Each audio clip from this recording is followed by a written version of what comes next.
Salut, c'est Landry, pour une nouvelle vidéo du calendrier de l'Avent alphabétique. J'espère que ça va, il est 8h, tout le monde est réveillé. Alors cette vidéo concernera le personnage évidemment de Daryl, mais de la première à la 8ème saison. Parce que la 9ème... non, non, non, non, non, non, non, non, non, non, non.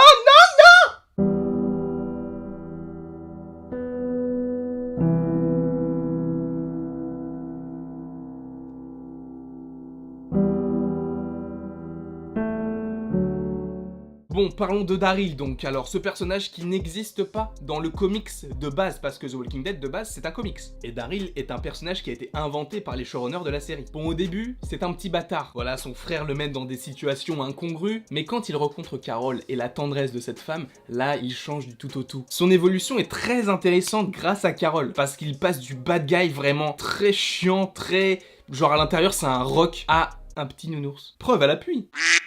Lol. Mais juste avant de reparler du personnage de Daryl, est-ce qu'on peut parler de ses accessoires? Parce que... je trouve que c'est intéressant. Déjà, qui porte un veston en cuir avec des ailes sans manches? À quel moment tu te dis dans ta vie, c'est ça que je veux? Et je le porterai pendant 8 saisons. Non, moi je te le dis, je te le dis clairement. Si tu commences à porter trop de fois les mêmes choses, à un moment ça va durcir. Moi j'ai des caleçons qui se mettent à marcher. Oula, ça c'est un peu dégueu. En plus, bah, je ne sais pas, hein, mais déjà qu'on avait le problème avec les cheveux de Carl, mon gars, t'as tellement de cheveux que je ne sais même pas si tu as un nez ou pas.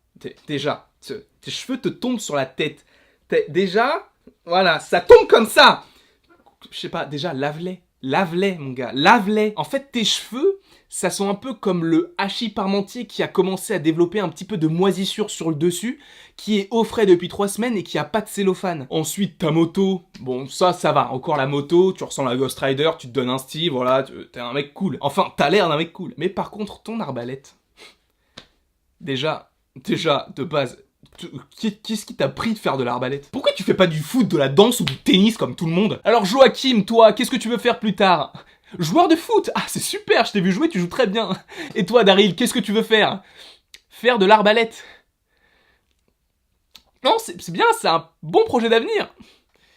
Les gars, appelez le psy de l'école. On a un serial killer. Hormis ça, bon, c'est vrai que l'arbalète, elle est stylée. Enfin, je veux dire, tu croises un mec dans la rue et il te dit « Excusez-moi, vous ne sauriez pas où est le club des amis de l'arbalète de Dijon ?» Mais en plus, où est-ce qu'il les trouve, ces flèches? Parce qu'on le voit tirer. De temps en temps, il récupère les flèches. Mais quand tu tires et que tu vois qu'il part et que la flèche reste là, déjà, pourquoi est-ce que tu te casses le cul à utiliser une arbalète avec des flèches qui peuvent être réutilisées si tu ne les réutilises pas? Déjà, de base, t'es incohérent. Mais le plus incohérent, c'est de savoir que tu laisses plein de flèches partout, mais t'en as toujours à ras-bord sur ton arbalète. Enfin...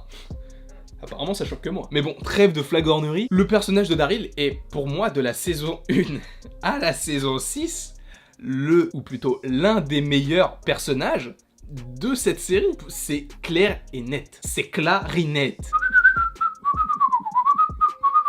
J'espère en tout cas que cette vidéo vous aura plu, n'hésitez pas à l'aimer, à la partager, à la commenter, à vous abonner. Vous faites évidemment comme vous voulez et il ne me reste plus qu'à vous dire à la prochaine pour la prochaine.